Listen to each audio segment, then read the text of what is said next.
As much as I love the traditional aesthetic, the climate I find myself in isn't exactly the Mongolian standard. Given that it's so much damper on the west coast of Canada, I need to swap all of these beautiful horsehair ropes over to nylon. Luckily, I have a bit of experience working with nylon rope, so let's see how it goes. First off, I need to splice an eye or a loop in each of the main ropes. Splices like these are generally stronger than any knot I'd be doing, but honestly, I'm mainly doing it because I think it looks nice. To start this off, I first tie a whipping. I personally like a sailmaker's whipping, where I want to start the braid. This keeps the line from separating past the point that I'm working with. Next, I wrap all 3 ends in masking tape following the twist that's already in the rope. This step isn't really necessary, but I find it helps keep things together during the rest of the process. To make the splice, you take each of the 3 tails and tuck them under a strand of the main body of rope, one after the other. And really, you just keep doing that a bunch more times. Over one, under one, next strand, repeat, until you've tucked each tail 5 or so times. 5 tucks is totally overkill for what I'm doing, but again, we're going for aesthetics and this isn't a tutorial. Once I'm happy with all the tucks, I split each tail in half and tie part of it together with its neighbor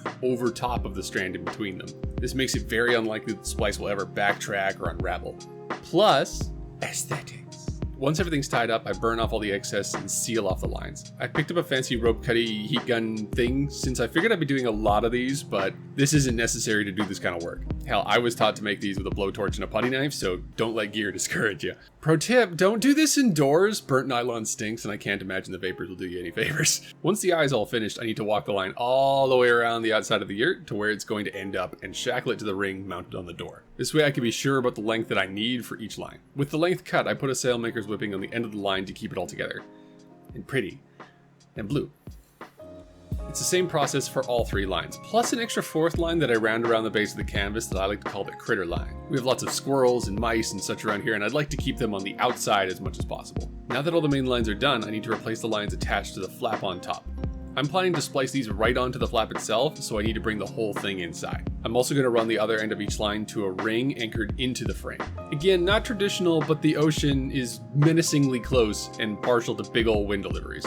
To get the length I need, I climb up the ladder inside, pitch the rope down the side of the yurt, align the ring on the frame, mount it, tie onto it, climb back up the ladder, pull out the slack, mark the length, untie the line, and finally cut the length.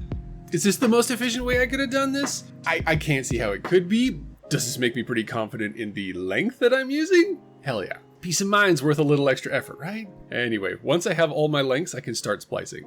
This is the same game as the main lines, just a thinner rope, and there's a fabric loop in the middle. The nice bit is I can just sit down and do them all at once. Once these are all nice and pretty, I throw the flap back on and fiddle it back into position. I made my lines intentionally long to streamline this process. When I'm doing this kind of thing by myself, it's nice to have a little bit of wiggle room. So there we are, a little more prepared for the inevitable months of rain.